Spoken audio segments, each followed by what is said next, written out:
Oliver twist अध्याय 25, जहां इस कहानी का संदर्भ मिस्टर फागिन और कंपनी पर लौटता है।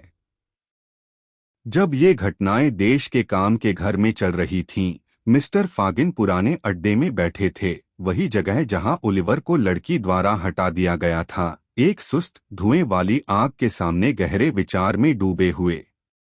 उन्होंने अपनी गोदी पर एक बेलोज रखा हुआ था, जिससे वह आग को अधिक गर्म करने की कोशिश कर रहे थे, लेकिन वह गहरे विचार में खोए हुए थे और उनके हाथ उनकी गोदी पर मोड़े हुए थे और उनकी ठोड़ी उनके अंगूठों पर आराम थी। उनकी आंखें ध्यानपूर्वक जंग लगे हुए लोहे की सलाखों पर स्थिर थीं।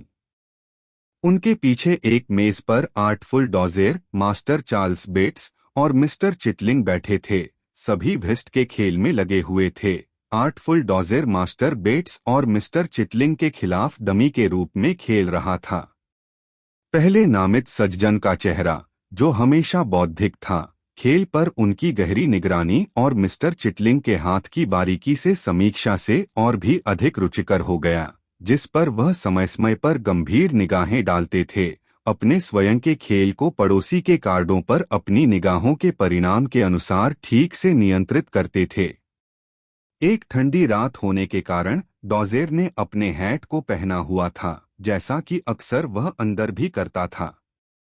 उसने अपनी दांतों के बीच एक मिट्टी की पाइप भी पकड़ी हुई थी, जिसे उसने केवल तब हटाया जब उसे टेबल पर तैयार भरी हुई जिन एंड वाटर की एक क्वार्ट पॉट से ताजगी की आवश्यकता महसूस हुई।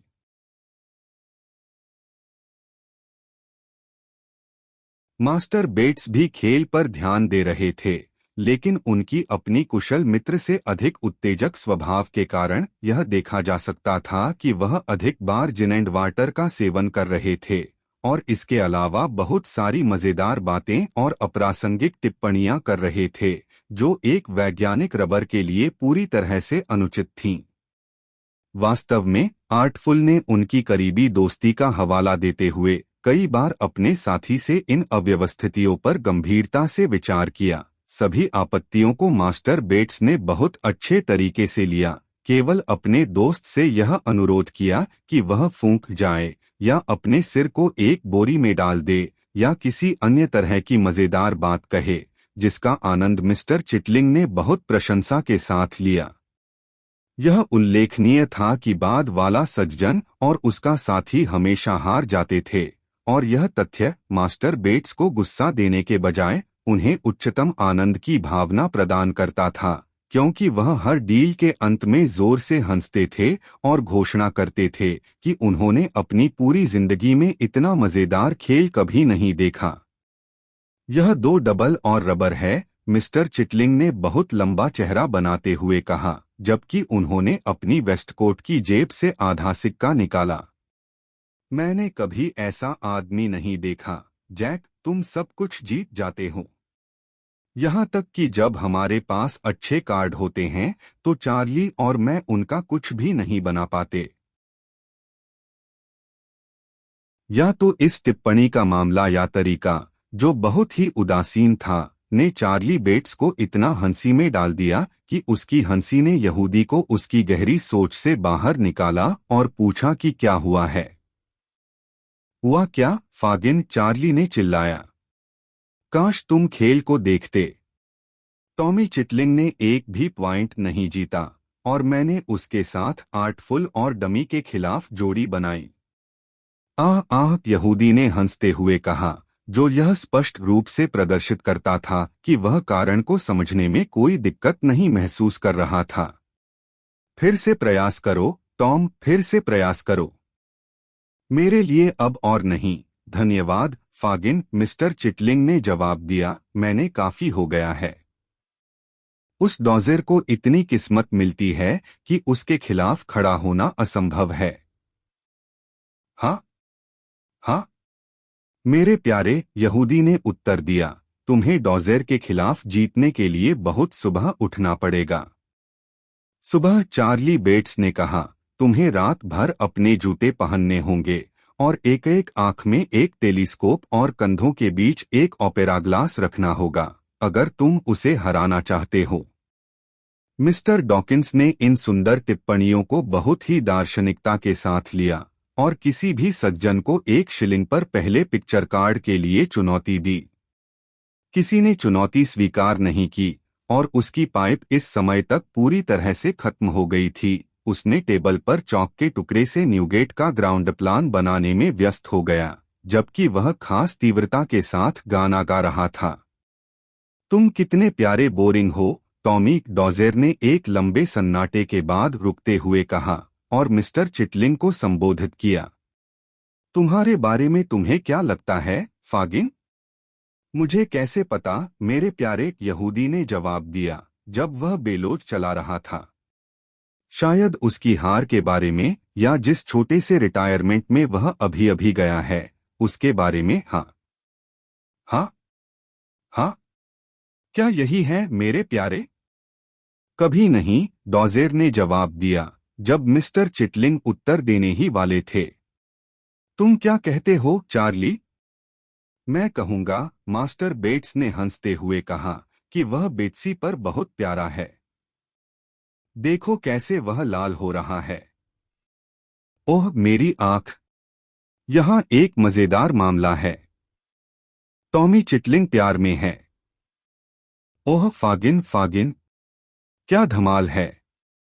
मिस्टर चिटलिंग को प्रेम के भावनाओं का शिकार मानते हुए पूरी तरह से प्रभावित मास्टर बेट्स ने इतनी जोर से अपनी कुर्सी की ओर झटका दिया कि वह अपने संतुलन को खो बैठा और फर्श पर गिर पड़ा, जहां दुर्घटना उसकी खुशी को कम किए बिना वह पूरा लंबा लेटा रहा जब तक उसकी हंसी खत्म नहीं हो गई। फिर उसने अपनी पूर्व स्थिति को फिर से लिया और एक और हंसी शुरू की। उसे मत सोचो मेरे प्यारे, यहूदी ने मिस्टर डॉकिंस की ओर इशारा करते हुए और मास्टर बेट्स को बेलोच की नलकी से एक डांट भरी थप्पड़ देते हुए कहा। बेट्सी एक बहुत अच्छी लड़की है। उसके साथ रहो, टॉम। उसके साथ रहो। मैं जो कहना चाहता हूँ, फागिन, मिस्टर चिटलिंग ने बहुत लाल चेहरे के साथ जवाब दिया, वह है कि यह यहाँ किसी के लिए भी कोई बात नहीं है। सचमुच ऐसा ही है, यहूदी ने जवाब दिया, चार्ली बात करेगा। उसे मत सोचो मेरे प्यारे, उसे मत सोचो। बेट्सी एक बहुत अच्छी लड़की है। जो वह कहे, टॉम, वही करो और तुम अपनी किस्मत बना सकोगे। मैं वही करता हूँ जो वह कहती है, मिस्टर चिटलिंग ने जवाब दिया। अगर उसकी सलाह नहीं होती तो मैं कभी दंडित नहीं होता। लेकिन यह तुम्हारे लिए अच्छा हो गया है न, फागिन? और 6 हफ्ते क्या होते हैं?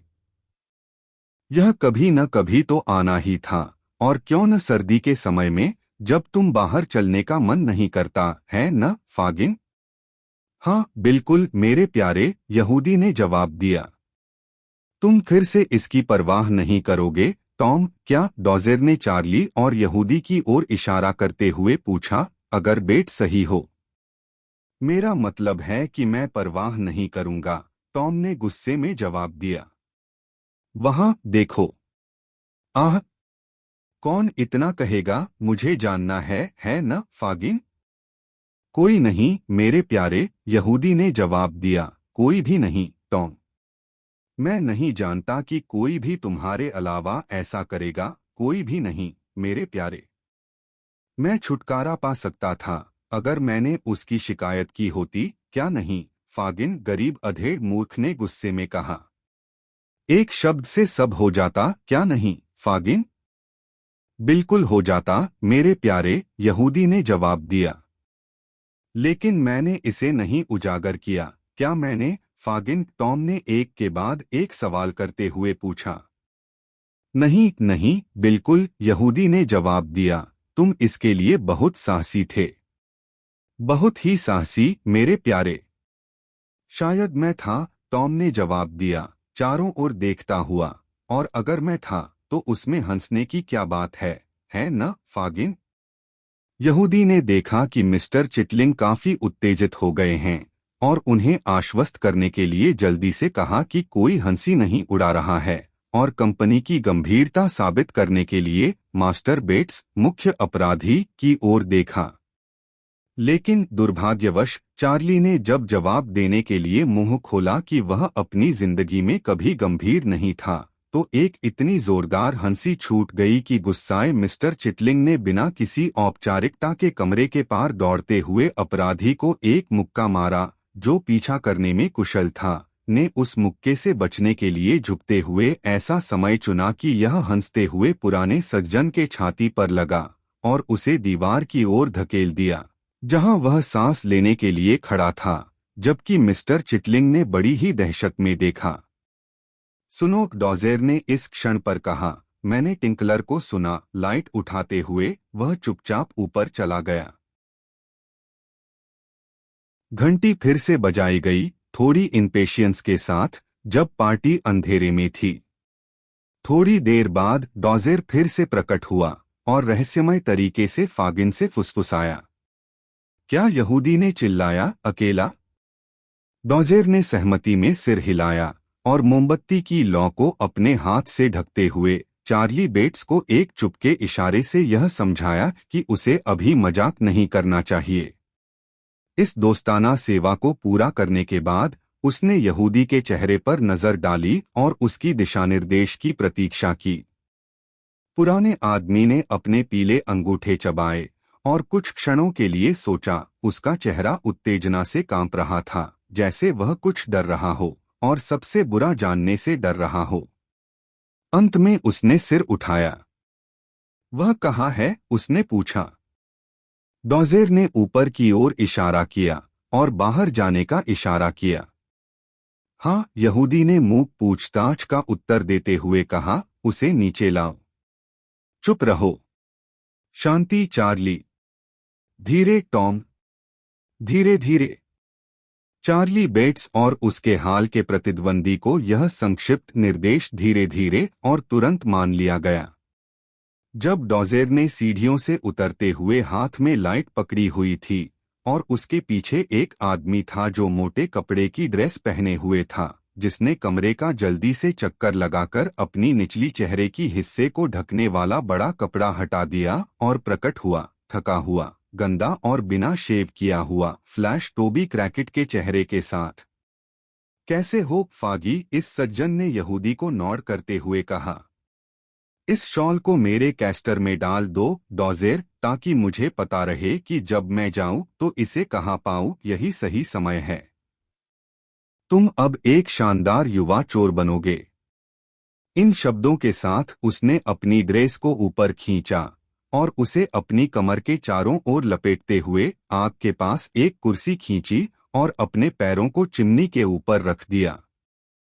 देखो फागी, उसने अपनी टॉप बूट्स की ओर इशारा करते हुए कहा। जब से तुम जानते हो, एक भी ड्रॉप दे एंड मार्टिन का नहीं, एक भी बबल ब्लैकिंग का नहीं। हे भगवान! लेकिन मुझे इस तरह मत देखो आदमी। सब समय पर होगा। मैं व्यापार के बारे में नहीं बात कर सकता जब तक मैंने खा और पी नहीं लिया। तो भोजन लाओ और इन 3 दिनों में पहली बार एक शांतिपूर्ण भोजन का आनंद लो।